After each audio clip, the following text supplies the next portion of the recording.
Oke kawan, film dibuka dengan latar waktu tanggal 17 April tahun 1955 di Lembang, Jawa Barat. Saat itu Budiman muda yang merupakan seorang jurnalis sekaligus wartawan diculik dan dibawa paksa oleh beberapa orang yang menggunakan mobil-mobilan itu, dikendarai oleh seorang laki-laki misterius yang menutupi wajahnya menggunakan kain. Dan jika diperhatikan dengan seksama, pria itu mirip dengan bapak saat muda. Ternyata Budiman dibawa ke sebuah bangunan, yaitu Observatorium Bosca yang terletak di Lembang, Jawa Barat. Bangunan itu merupakan tempat yang digunakan untuk pengamatan dan penelitian astronomi. Nah, atap bangunan ini bisa ditutup dan dibuka dan di dalamnya terdapat sebuah teleskop yang menghadap ke langit. Lalu apa tujuan Budiman dibawa ke sini? Ternyata Budiman dibawa ke sini karena suruhan dari seorang polisi bernama Heru Kusuma. Heru melihat suatu kejanggalan di sini, di mana terlihat banyak jejak kaki di halaman bangunan Bosca saat masuk ke dalam bangunan. Betapa syoknya Budiman karena melihat banyak pocong yang sedang bersujud. Budiman refleks memotret fenomena tersebut dan yang lebih mengerikan, pocong-pocong itu bersujud kepada sebuah foto yang ada di depan mereka, yaitu foto seorang perempuan yang mengenakan gaun putih panjang mirip seperti ibu. Namun orang di foto itu bukanlah ibu, melainkan sosok Raminom. Budiman seketika muntah-muntah, lantaran melihat mayat-mayat berwajah busuk itu. Budiman masih belum percaya dengan apa yang ia lihat. Bagaimana bisa mayat-mayat itu berjalan dan masuk ke dalam bangunan ini? Heru pun tidak tahu, tapi ia bisa merasakan ini adalah suatu hal yang aneh dan tidak masuk akal. Dia pun meminta Budiman agar semua yang mereka saksikan tadi dijadikan berita, supaya semua orang bisa tahu tentang kejadian ini. Dan ternyata disinilah awal mula kesengsaraan bagi keluarga Rini. Saat itu bapak menjadi supir yang membawa Budiman ke Bosca. Bapak pun melihat pocong-pocong itu bersujud kepada Raminom. Nah, karena melihat itu bapak jadi tertarik untuk mengulik lebih dalam tentang hal ini, yang mana setelah ditelusuri, ternyata ini tentang komunitas pengabdi setan. Mereka mengabdi kepada sosok Raminom. Ia bisa mendapatkan apapun yang diinginkan, dan saat itu bapak dan ibu masih hidup miskin, tidak punya anak dan bekerja serabutan. Oleh karenanya bapak mengajak ibu untuk pengabdi setan Raminom. Singkat cerita mereka pun ikut bergabung, dan seluruh hasilnya di luar dugaan. Seketika ibu menjadi penyanyi terkenal, lagu paling populernya yaitu Kelam malah populer di zaman itu. Nah, keadaan ekonomi mereka pun mulai membaik. Selain itu mereka pun mulai bisa menghasilkan keturunan, tetapi, semua kebahagiaan itu mereka dapatkan karena mengabdi kepada setan. Dan semua kebahagiaan itu terlihat indah di awal saja, namun kenyataannya mereka harus menanggung perjanjian itu, hingga akhir hayatnya. Resikonya sangat mengerikan, bahkan nyawa pun menjadi ancaman. Cerita berlanjut beberapa puluh tahun kemudian, setelah kejadian di tahun 1955 film ini menunjukkan tahun 1984, berarti selang 3 tahun, Rini dan keluarga pindah ke rumah susun. Terlihat di sebuah rusun di kawasan Jakarta Utara. Rini tinggal bersama adik-adiknya yakni Tony dan Bondi, dan juga dengan bapak setelah kematian ibu yang penuh petaka. Di film pertama kehidupan mereka di rusun berjalan dengan baik. Mereka pun berusaha untuk melupakan kejadian di masa lalu, tentang semua teror yang mereka alami, yang menyebabkan ibu nenek serta Ian menghilang dari sisi mereka. Sekarang mereka sudah merasa aman. Bondi kembali ceria karena punya teman baru.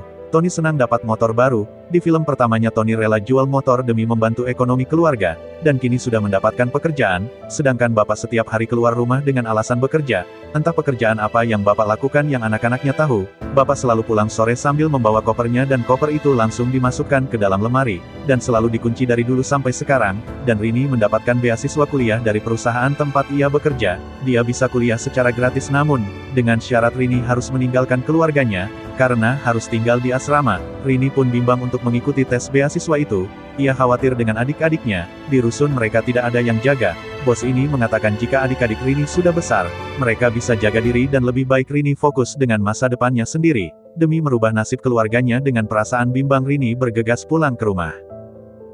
Di tahun itu, keadaan pun sedang tidak baik-baik saja. Banyak orang hilang yang disebabkan oleh Petrus alias penembak misterius. Angka kriminalitas di Jakarta sedang tinggi. Seluruh hal ini membuat Rini tambah bimbang untuk meninggalkan adik-adiknya. Di film ini pun kita diperkenalkan dengan beberapa tokoh baru, seperti Wisnu, seorang anak kecil yang dipaksa dewasa oleh keadaan.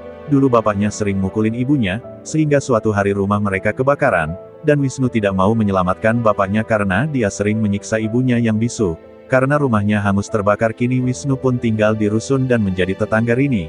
Kemudian ada sosok Tari, seorang perempuan manis yang menarik banyak perhatian. Dia merupakan warga baru di rusun ini. Wajahnya yang manis membuat tokoh Tony jatuh cinta padanya. Walaupun jarak umur mereka lumayan jauh, tapi Tony tetap menyukainya. Mungkin Tony seleranya tante-tante. Tidak hanya Tony, seorang bujangan yang ada di sana pun menyukai Tari juga. Ia adalah Dino. Dino pun bersaingan dengan Tony untuk mendapatkan Mbak Tari. Keesokan harinya keluarga Rini tampak sedang sarapan bersama di area meja makan mereka. Rini telah mendapatkan izin dari Bapak untuk mengikuti tes beasiswa tersebut. Rini menyuruh Bapak dan adik-adiknya pergi ke tempat pengungsian selama dirinya pergi dari rumah, karena dia merasa khawatir apalagi menurut berita sekarang akan terjadi badai besar. Rusun mereka pun sangat dekat dengan laut, sehingga besar resikonya rusun ini terjebak oleh banjir, yang menyebabkan mereka tidak bisa kemana-mana. Bapak bilang Rini pergi saja mengikuti tes itu. Mereka tidak akan kemana-mana di rusun aman jika ada apa-apa. Banyak tetangga yang akan membantu. Tetapi rupanya, tanpa mereka sadari banyak misteri tersimpan di rusun tersebut. Beberapa jam kemudian Bapak dan Tony baru saja sampai di rusun. Mereka bergegas menghampiri lift untuk menuju kamar mereka, yang berada di lantai atas, dan saat itu banyak warga rusun yang ingin naik lift juga, sehingga Bapak dan Tony harus bersabar menunggu antrian. Ketika sedang mengantri seorang ibu tanpa sengaja menjatuhkan uang-uang koinnya, hingga berserakan di bawah tanah. Para anak-anak yang sedang bermain seketika tertarik melihat koin-koin itu. Katanya di zaman 80-an, satu koin itu setara dengan goceng. Maka tak aneh para bocil ini tertarik ingin mengambil uang itu. Tapi mereka sadar itu bukan haknya, jadi mereka lanjut bermain bersama. Setelah menunggu beberapa waktu, akhirnya pintu lift terbuka. Bapak Tony dan warga rusun segera memasukinya. Terdapat sebuah peraturan jika lift ini hanya mampu mengangkat beban 8 orang saja, sedangkan mereka lebih dari 8 orang. Sur tak lama Tari pun keluar lift karena terus didekati oleh Dino. Tony yang melihat itu pun, keluar lift juga dan beruntunglah mereka bertiga. Karena tak lama dari itu, lift itu mengalami masalah. Lift berhenti di tengah perjalanan. Para warga sontak panik dan ketakutan. Mereka terjebak di tengah kepanikan itu. Tiba-tiba pintu lift di lantai dasar terbuka dengan sendirinya. Wina serta kawan-kawan melihat banyak koin masih berserakan di dasar tanah lift. Dengan semangat mereka mengambilnya. Di sisi lain suasana di dalam lift masih menegangkan. Wisnu berhasil keluar karena badannya yang kecil dan dia berusaha menarik ibunya keluar juga. Tapi itu bukanlah hal yang mudah. Semua orang yang ada di sana saling dorong-dorongan karena ingin keluar juga. Bahkan mereka tak segan untuk senggol-senggolan ataupun cakar-cakaran satu sama lain. Demi terbebas dari dalam lift itu, selang berapa waktu di perjalanan kembali lift itu turun. Namun tidak terkendali, secara cepat lift itu terjun dari lantai atas sampai paling dasar. Sementara para bocil masih asyik memunguti koin, dari kejauhan Wina sadar ada lift di atas mereka. Ia loncat keluar dan menyuruh teman-temannya segera keluar juga. Tapi mereka masih fokus untuk merebutkan koin-koin itu. Hingga pada akhirnya, ya benar saja. Ketiga teman Gina pun tergepre oleh lift dan seketika tewas dengan mengenaskan. Banyak korban jiwa atas tragedi lift jatuh itu. Semua orang di dalam lift dinyatakan tewas, dan tidak hanya itu, 3 anak perempuan juga ikut terlindas mengenaskan. Namun secara ajaib ada satu orang yang selamat yakni Bapak. Dia hanya mengalami cedera kaki saja. Rini yang harusnya pergi tes terpaksa tidak jadi. Karena insiden lift jatuh, suasana di rusun tampak berduka. Rini memilih membantu para tetangga. Salah satunya Ibu Wisnu. Rini tidak tega melihat Wisnu mengurusi jenazah ibunya sendirian. Wisnu bilang jika pamannya baru bisa datang besok. Makanya sebagai tetangga yang baik Rini akan membantunya. Sementara itu di kantor Budiman mendapatkan sebuah surat dari Heru. Surat itu berisikan permintaan maaf karena Heru harus pergi dalam keadaan dia sudah mati bunuh diri. Heru baru saja menemukan fakta tentang komunitas pengabdi setan yang selama ini mereka cari. Komunitas itu ada hubungannya dengan lapang bulat ini dan juga lambang kuda laut. Heru meminta kepada Budiman agar melanjutkan misinya untuk menghentikan komunitas pengabdi setan. Selain itu Heru pun menyuruh Budiman pergi ke rusun di daerah utara Jakarta. Ini berkaitan dengan hidup dan matinya banyak orang. Di sisi lain, satu persatu kerabat para korban datang ke rusun untuk mendoakan mereka supaya tenang. Dan setelahnya mereka semua pun pamit kepada Pak Ustadz untuk pulang duluan, karena takutnya sebentar lagi hujan badai. Tak lama dari itu ternyata benar turunlah hujan dengan diiringi oleh badai yang besar. Lalu kejadian-kejadian mengerikan menyusul, setelahnya listrik rusun pun padam karena kencangnya badai di luar. Selain itu air laut mulai naik ke permukaan rusun, yang menyebabkan terjadinya genangan besar. Parahnya banyak kabel listrik yang tergenang oleh air, sehingga siapapun yang terkena air itu maka ia akan tewas tersetrum. Tidak ada pilihan lain selain diam bagi orang-orang yang masih ada di dalam rusun. Kamu nggak ada lilin atau lampu semprong? Kamu tunggu di sini nggak apa-apa? Atau mau ikut?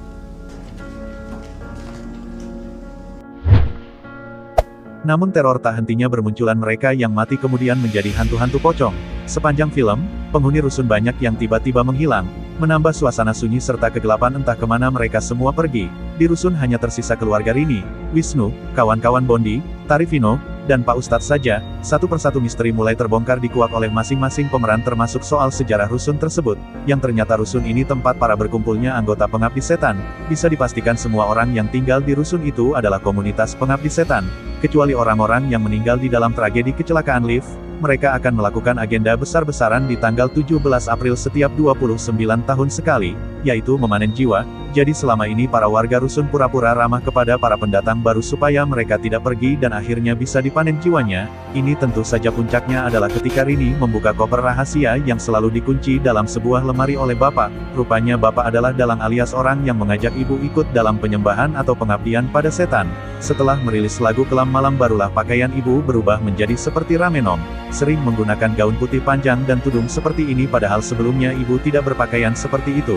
Saat ibu memutuskan merubah gaya pakaiannya di saat itulah ibu pun sudah siap untuk menyerahkan dirinya kepada sosok Raminom.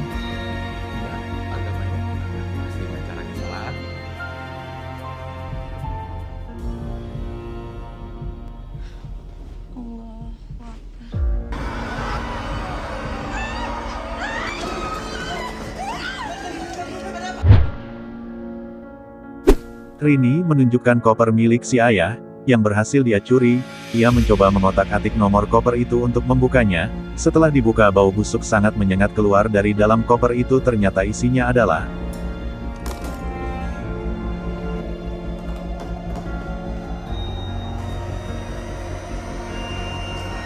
potongan jari manusia yang berjumlah ratusan biji. Mereka langsung lari untuk menyelamatkan diri dan pergi jauh dari rusun itu. Rini menyadari jika adiknya Bondi masih berada di dalam rusun tersebut. Rini, Tony dan Wisnu memilih untuk mencari keberadaan Bondi bersama, sementara Tari dan Dino pergi ke lantai dasar. Rini bergegas pergi ke rumah Ari teman dekat Bondi yang ayahnya baru saja meninggal, bersama Tony dan Wisnu. Dan mereka melihat Wina masuk ke dalam sebuah ruangan. Saat diikuti ke dalam ruangan itu ternyata,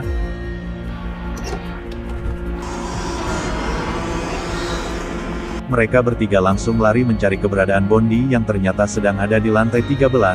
Untuk membuktikan keberadaan Bondi bersama temannya, Ari dan Darto berkeliling rumah susun menyadari bahwa semua unit kosong di lantai 13. Bondi menemukan unit yang tak terkunci dan menyelinap masuk ke dalam. Bondi menemukan Ian adik bungsunya yang sedang duduk di sofa, mengaku tidak tahu mengapa bisa di sana di waktu yang sama jenazah yang telah dikafani mulai bangkit dan meneror semua penghuni rusun. Malam itu Rini, Tony dan Wisnu yang menemukan Bondi bersama Ian langsung membawa Ian keluar dari rusun itu. Sementara si Dino masih berusaha pergi dari rusun tanpa menyentuh genangan air yang terkontaminasi aliran listrik. Muak dengan sikap Dino, Tari pergi meninggalkannya untuk bergabung dengan Rini dan yang lainnya. Dino terpaksa menyusul Tari namun, justru bertemu dengan hantu wanita di tangga. Hantu wanita itu adalah Raminom yang siap untuk membunuh siapapun yang bertemu dengannya. Dino perlahan mendekati hantu itu untuk menyentuhnya, sontak hantu wanita itu menghilang meninggalkan seutas kain putih untuk Dino. Pemuda itu mengambil kain Raminom dan dilemparkan ke air. Namun anehnya kain itu justru melayang menyelimuti tubuh Dino dan terjatuh dengan leher tertancap besi dan tewas.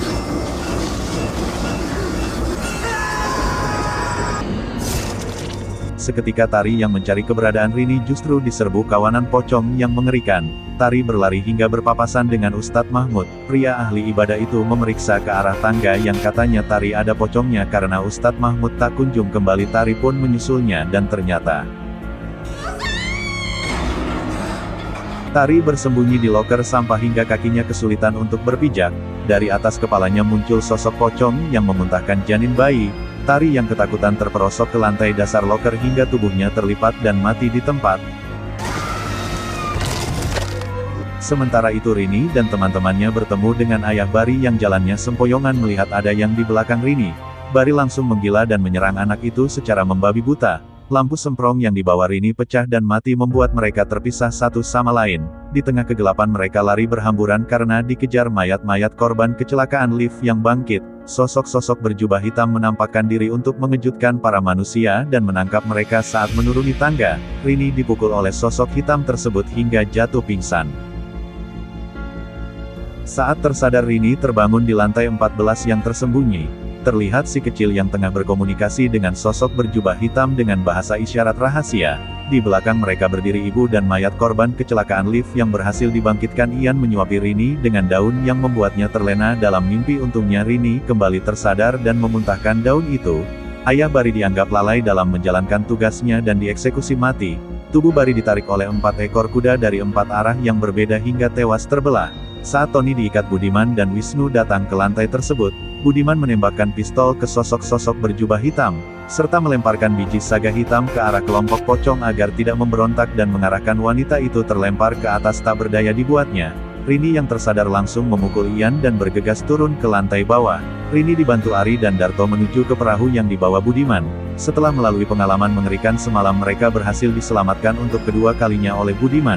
Dalam perahu itu Budiman menjelaskan bahwa ayah Barry adalah seorang polisi yang menemukan sekte pemuja Raminom. Karena Barry tak kunjung diberi keturunan, ia memaksa istrinya Mawarni untuk ikut ke dalam sekte. Sesaat itu setelah mendapatkan anak, Barry dan Mawarni berhasil mendapat kekayaan, ketenaran, serta kejayaan selama menyembah iblis. Naasnya Barry dan Mawarni menolak untuk memberikan satu anak terakhir mereka, yaitu Ian, sebagai tumbal iblis. Untuk mengganti tumbal anak, Barry diberi syarat untuk membunuh 1000 jiwa manusia. Semenjak saat itu Barry menawarkan diri untuk menjadi sang eksekutor penembakan misterius, berharap bisa menyelamatkan Ian dari cengkraman iblis.